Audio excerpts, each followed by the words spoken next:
S Devil cinema first show ಮುಗೀತು. ಭಾಳ ಅದ್ಭುತವಾದಂಥ ರೆಸ್ಪಾನ್ಸು, ಅಭಿಮಾನಿಗಳಂತರೂ ಕೇಳಕ್ಕೆ ಹೋಗಬೇಡಿ. ಅದರಲ್ಲಿ ಸಹ ಕಲಾವಿದರು ಇದ್ದಾರಲ್ಲ, ಗಮನಿಸ್ತಾ ಹೋದರೆ ಯುವರಾಜ್ ಅವರು ಭಾಳ ಅದ್ಭುತವಾದಂಥ ಪಾತ್ರ. ಸೊ ಧನುಷ್ನ ಒಂದಿಷ್ಟು ಮೊದಲನೇ ಒಂದು ಶೇಡನ್ನು ಗಮನಿಸ್ತಾ ಹೋದರೆ, ಲಂಡನ್ಗೆ ಹೋಗೋಕ್ಕಿಂತ ಮುಂಚೆ ಯಾವ ರೀತಿ ಆಗಿದ್ದರು ಧನುಷ್ ಅನ್ನೋದನ್ನು ಈಗ ರಿಯಲ್ ಧನುಷ್ ಜೊತೆ ಒಂದು ರೀತಿ ಗಮನಿಸ್ತಾ ಹೋದರೆ ಯುವರಾಜ್ ಇದ್ದಾರೆ. ಮಾತಾಡ್ತಾ ಹೋಗೋಣ. ಹಾಯ್, ಭಾಳ ಅದ್ಭುತವಾದ ಸಖತ್ತಾಗಿ ಆ್ಯಕ್ಟಿಂಗ್ ಮಾಡಿದ್ರೆ, ಹೇಗೆ ಅನಿಸ್ತಾ ಇದೆ? ತುಂಬ ಖುಷಿ ಆಗ್ತಿದೆ ಸರ್. ಮೊದಲನೇ ಬಾರಿ ಬೆಳ್ಳಿ ಪರದೆ ಮೇಲೆ ಕಾಣಿಸ್ಕೊತಿರೋದು ತುಂಬ ಖುಷಿ ಆಯಿತು ಸರ್. ಭಾಳ ಎಕ್ಸೈಟ್ಮೆಂಟ್ ಕೂಡ ಇದೆ, ಹಾಗೆ ಸ್ವಲ್ಪ ನರ್ವಸ್ನೆಸ್ ಇತ್ತು. ಚೆನ್ನಾಗಿತ್ತು ಸರ್ ಓವರಾಲ್. ಓಕೆ, ದರ್ಶನ್ ಅವರ ಪಾತ್ರ ಮಾಡುವ ಮೂಲಕ ಅದು ಎಷ್ಟು ಅಂತಂದರೆ ಆ ಪಾತ್ರ ನಿಭಾಯಿಸ್ತಾ ಇದ್ದೀನಿ, ಒಂದು ಜೋಶ್ ಇತ್ತು, ಯಾವ ರೀತಿಯಾಗಿತ್ತು ಆ ಟೈಮಲ್ಲಿ ಅಂತ? ಸರ್, ಆ ಪಾತ್ರ ಸಿಕ್ಕಿದಾಗ ಆ್ಯಕ್ಚುಲಿ ಬ್ಲ್ಯಾಂಕ್ ಆದೆ. ಬಟ್ ಅದನ್ನೆಲ್ಲ ಸೈಡಿಗೆ ಮಡಗ್ಬಿಟ್ಟು ನಾಳೆ ದಿವಸ ಉಳ್ಕೊಳ್ಬೇಕಲ್ಲೇ ಅಂತ ತುಂಬ ತಯಾರಿ ಮಾಡಿಕೊಂಡು, ಅದು ದರ್ಶನ್ ಸರ್ ತುಂಬ ದೊಡ್ಡ ವ್ಯಕ್ತಿ ಅಲ್ಲ ಸರ್, ಅವ್ರದ್ದು ಒಂದು ಪಾತ್ರ ಸಿಕ್ಕಿದೆ ಅಂದರೆ ತುಂಬ ಖುಷಿಯಾಯಿತು.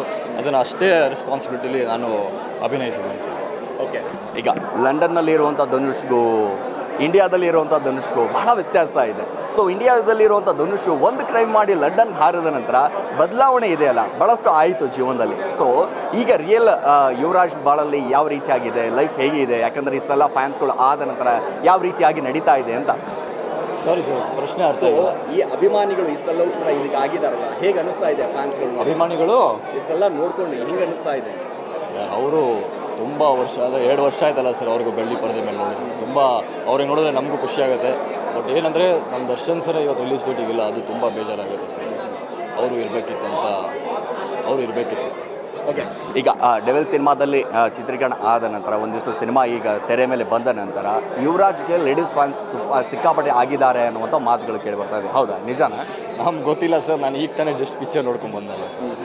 ಇನ್ನು ಏನು ಆ ಥರ ಮಾಹಿತಿ ಏನು ಬಂದಿಲ್ಲ ಸರ್. ಖುಷಿಯಾಗಿದೆ?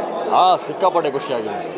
ಓಕೆ, ಸೊ ವಿಜಯಲಕ್ಷ್ಮಿ ದರ್ಶನ್ ಅವರ ಜೊತೆ ಕೂತ್ಕೊಂಡು ಸಿನಿಮಾ ನೋಡಿದ್ರೆ ಯಾವ ರೀತಿಯಾಗಿತ್ತು ಜೋಶು? ಒಂದು ಕಡೆ ಸೀಳ್ಳೆ ಚಪ್ಪಾಳೆ, ಅಭಿಮಾನಿಗಳ ಮಧ್ಯದಲ್ಲಿ ಕೂತ್ಕೊಂಡು ನೋಡಬೇಕು ಅಂತ ಮಾತಾಡಿದರೆ, ಇವತ್ತು ನೋಡಿದ್ರೆ ಹೇಗಿತ್ತು ಅಂತ? Dream come true sir. ತುಂಬ ಖುಷಿ ಆಯಿತು ಸರ್. ಅಂದರೆ ಈ ಒಂದು ಮೂಮೆಂಟಿಗೆ ತುಂಬ ಕಾಯ್ತಾ ಇದೆ, ಇವತ್ತು ಕೊನೆಗೂ ಬಂದಿದೆ. ಸೊ ತುಂಬ ಖುಷಿ ಆಗ್ತದೆ ಸರ್. Okay, thank you. ಒಳ್ಳೆ ಸಿನಿಮಾಗಳು ಸಿಗಲಿ. ದರ್ಶನ್ ಅವರ ಪಾತ್ರದಲ್ಲಿ ಒಂದು ಡೆವಿಲ್ ನಿಭಾಯಿಸಿದ್ರಲ್ಲ, ತುಂಬ ಖುಷಿ ಆಯಿತು. Thank you. ಎಸ್, ಅಭಿಮಾನಿಗಳು ಕೂಡ ನೋಡ್ತಾ ಹೋದರೆ ನಿಜವಾಗ್ಲೂ ಯುವರಾಜ್ ಅವರನ್ನು, ಯಾಕಂದರೆ ಡೆವಿಲ್ನ ಒಂದು ಪಾತ್ರ ಇದೆಯಲ್ಲ, ಅದರಲ್ಲೂ ಕೂಡ ಗಮನಿಸ್ತಾ ಹೋದರೆ ಡೆವಿಲ್ ಜೊತೆಗೆ ಸೊ ಲಂಡನ್ನಲ್ಲಿ ಒಂದು ಕಡೆ ಕ್ರೈಮ್ ಮಾಡಿಕೊಂಡು ಇಂಡಿಯಾದಲ್ಲಿ ಹೋದ ನಂತರ ಲಂಡನ್ನಲ್ಲಿ ಬದಲಾವಣೆ ಆದಂಥ ದೊಡ್ಡ ಧನುಷೇ ಬೇರೆ, ಬಟ್ ಚಿಕ್ಕ ಧನುಷೆ ಒಂದಿಷ್ಟು ವ್ಯತ್ಯಾಸಗಳು ತುಂಬ ಇತ್ತು. ಈಗಾಗಲೇ ಯುವರಾಜ್ಗೆ ಒಳ್ಳೆ ಅವಕಾಶಗಳು ಸಿಗ್ತಾ ಇದೆ ಅನ್ನುವಂಥ ಒಂದಿಷ್ಟು ಮಾಹಿತಿ ಇದೆ. ನೋಡೋಣ ಯಾವ ರೀತಿಯಾದಂಥ ಸಿನಿಮಾಗಳಲ್ಲಿ ಯಾವ ರೀತಿಯಾದಂಥ ಒಂದು ಒಳ್ಳೆ ವಿಲನ್ ಕೊಟ್ಟಿದ್ದಾರೆ ಅನ್ನುವಂಥದ್ದು. ಕ್ಯಾಮ್ರಾ ಪರ್ಸನ್ ರಿಯಾಜ್ ಜೊತೆ ನಾನು ಸಿರಾಜ್ ಮಲ್ಲಿಕರ್, ರೆಬೆಲ್ ಟಿವಿ, ಬೆಂಗಳೂರು.